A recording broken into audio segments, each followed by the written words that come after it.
क्या आप एसी का काम सीखना चाहते हैं? क्या आप एचवीएसी का काम सीखना चाहते हैं? क्या आप चिलर प्लांट का काम सीखना चाहते हैं? क्या आप पैकेज एसी का काम सीखना चाहते हैं? क्या आप वीआरवी सिस्टम का काम सीखना चाहते हैं? क्या आप वीआरएफ सिस्टम का काम सीखना चाहते हैं? क्या आप आईटीआई करना चाहते हैं? क्या आप डिप्लोमा करना चाहते हैं? क्या आप मैकेनिकल सीखना चाहते हैं? क्या आप कंट्रोल वायरिंग के काम सीखना चाहते हैं? बहुत सारे काम्स हैं हमारे रेफ्रिजरेशन लाइन में, जो हमारा एचपीएसी लाइन में बहुत सारे काम है। आप क्या सीखना चाहते हैं? सारी फैसिलिटी एक ही जगह पे अवेलेबल है, वो हमारे चैनल पे है। इसलिए दोस्तों हमेशा के लिए मेरे साथ जुड़ें, और वीडियो अगर आपको अच्छी लगे तो वीडियो को ज़रूर लाइक करें और चैनल को सब्सक्राइब कर दें, और बेल नोटिफिकेशन पे क्लिक करके ऑल पे सेलेक्ट करें और अपने दोस्तों के साथ भी शेयर करें, क्या पता उन्हें भी इसकी ज़रूरत हो। तो दोस्तों आज मैं आप लोगों को दो चीज़ों के बारे में बताऊंगा। एक सेंट्रीफ्यूगल कंप्रेसर, जो आपने बहुत सुना होगा, रेसिप्रोकेटिंग तो मैंने ऑलरेडी आपको बता दिया, सील्ड कंप्रेसर ऑलरेडी आपको बता दिया। अभी बारी आई है सेंट्रीफ्यूगल कंप्रेसर की। और दूसरा जो हमारा है वो है ऑयल सेपरेटर। ये दो चीज़ों के बारे में पूरी डिटेल्स आपको बताऊंगा, और इससे जुड़े हुए क्वेश्चन आपको इंटरव्यू में ज़रूर आएंगे। आप अगर एचवीएसी का इंटरव्यू देने जा रहे हैं, आप अगर चिलर टेक्नीशियन का इंटरव्यू देने जा रहे हैं, अगर आप मेंटेनेंस का इंटरव्यू देने जा रहे हैं, तो ये सारे क्वेश्चन आपको ज़रूर आएंगे। इसलिए आपको ये क्वेश्चन याद होना चाहिए ताकि आप इंटरव्यू आराम से क्लियर कर लें। तो दोस्तों अब मैं शुरू करता हूं आपको बताना सेंट्रीफ्यूगल कंप्रेसर क्या होता है, सेंट्रीफ्यूगल कंप्रेसर कैसे चलता है, सेंट्रीफ्यूगल कंप्रेसर कौन से यूनिट में लगा होता है, और जो हमारा ऑयल सेपरेटर है वो क्या है, क्यों लगाते हैं, उसका काम क्या होता है। तो दोस्तों जो आज का हमारा एचवीएसी इंटरव्यू का जो क्वेश्चन है, वो सबसे पहला क्वेश्चन है, what is centrifugal compressor. Centrifugal compressor क्या होता है?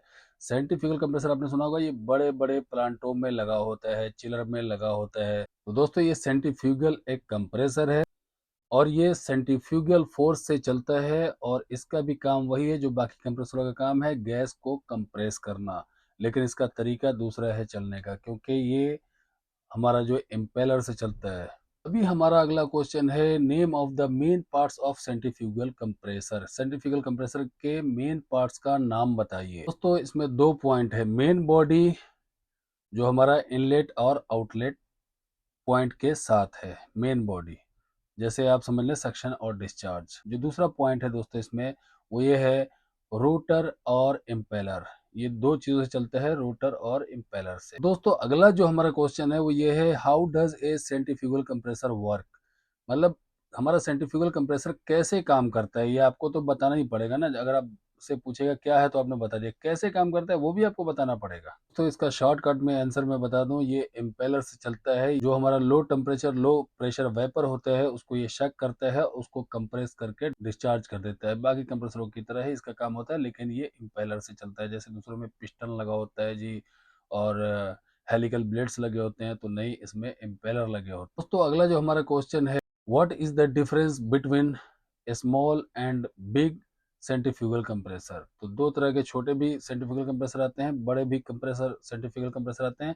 इन दोनों में क्या फर्क है? तो दोस्तों इसमें बहुत ही आसान ये आंसर है। इसमें छोटा सा फर्क है कि छोटा जो हमारा सेंट्रीफ्यूगल कंप्रेसर होता है उसमें एक या दो इम्पेलर लगे होते हैं, और जो बड़ा सेंट्रीफ्यूगल कंप्रेसर होता है उसमें ज्यादा इम्पेलर लगे होते हैं। तो अगला हमारा क्वेश्चन है, where does a centrifugal compressor find in application. तो कहाँ पे ज्यादातर सेंट्रीफ्यूगल कंप्रेसर यूज किया जाता है? तो दोस्तों generally it is used in large air conditioning plant. तो जनरली इसको बड़े एयर कंडीशनिंग प्लांट में यूज किया जाता है। जो मैंने आपको सबसे पहले ही बताया, ये चिलर प्लांट वगैरह में यूज ज्यादातर इसको किया जाता है, और जिसमें टनेज काफी हाई होता है। कई सारे एयरपोर्ट्स ऐसे हैं, वहां पे भी ये यूज किया जाता है, ये सेंट्रीफ्यूगल कंप्रेसर यूज होता है। दोस्तों अगला जो हमारा क्वेश्चन है, with what capacity of air conditioning plant using A centrifugal compressor. तो कितने बड़े एयर कंडीशनिंग सिस्टम में हमारा सेंट्रीफ्यूगल कंप्रेसर यूज किया जाता है? दोस्तों इसका जो आंसर है, a centrifugal compressor is used in a air conditioning plant ranging 50 ton to 5000 ton. मतलब जो एयर कंडीशनिंग का जो रेंज होता है 50 टन से 5000 टन तक सेंट्रीफ्यूगल कंप्रेसर यूज किया जाता है। तो ये भी बात आपको अच्छे से मालूम होनी चाहिए, तभी आप सही जवाब दे पाएंगे। दोस्तों जो हमारा अगला सवाल है, with what range of temperature A centrifugal compressor is suitable. तो कितना रेंज टेम्परेचर के लिए हमारा सेंट्रीफ्यूगल सूटेबल होता है? तो दोस्तों इसका जो आंसर है 50 फ़ारेनहाइट, 50 फ़ारेनहाइट टू 130 फ़ारेनहाइट, और ये आईटीआई के हवाले से मैं आपको बता रहा हूँ। दोस्तों अगला जो हमारा क्वेश्चन है वो ये है, at what speed the centrifugal compressor should run to produce desired refrigeration effect.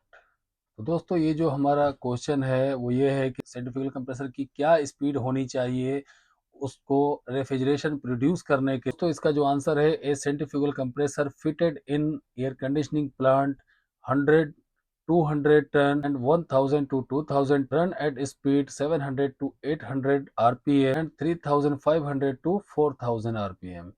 तो आप लोग ये समझ गए होंगे कि हमारा जो 100 से 200 टन का जो हमारा सेंट्रीफ्यूगल कंप्रेसर है उसका आरपीएम 700 से 800 होगा, और जो 1000 से 2000 टन का हमारा सेंट्रीफ्यूगल कंप्रेसर है उसका 3500 से 4000 आरपीएम होना चाहिए, जो सही रेफ्रिजरेशन का इफेक्ट प्रोड्यूस करेगा। दोस्तों अगला जो हमारा क्वेश्चन है वो ये है, which type of compressor is best and why. कौन सा कंप्रेसर, कौन से टाइप का कंप्रेसर अच्छा होगा और क्यों होगा। दोस्तों इसका जो आंसर है, reciprocating compressor is the best due to high efficiency.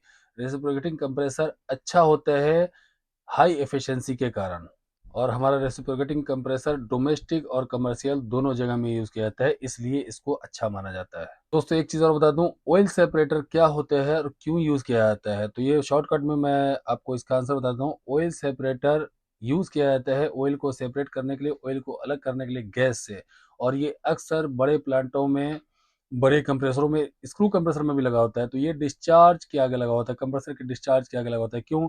जब हमारा कंप्रेसर जब प्रेशर बनाता है तो उसके साथ ये ऑयल भी जाता है, ऑयल जाके ऑयल सेपरेटर टैंक जो उसका लगा होता है उसमें सेपरेट हो जाता है और उसके लेवल पे आता है। एक उसका लेवल होता है तो वहां पे वो आता है, उसके बाद जब उसका लेवल टच करेगा तो वहां से वो रिलीज कर देगा कंप्रेसर में आने के लिए। तो क्या होगा कि फिर वापस क्रैंक केस में आएगा, तो उससे क्या होगा, सर्कुलेशन चलता है ऑयल का।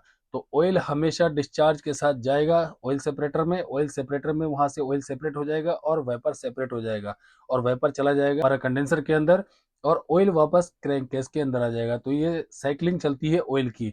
इससे क्या होता है, क्यों ये काम आता है हमारे, तो जो हमारा कंप्रेसर है उसके मैकेनिकल में लुब्रिकेंट की जरूरत होती है, कंप्रेसर को स्मूथ चलाने के लिए, कंप्रेसर खराब नहीं होने के लिए, मैकेनिकल नहीं टूटने के लिए, इसके लिए ये हमारा साइकिलिंग जरूरी है ऑयल का। तो इसलिए ऑयल सेपरेटर यूज किया जाता है, आप लोगों ने बिल्कुल ध्यान रखना है।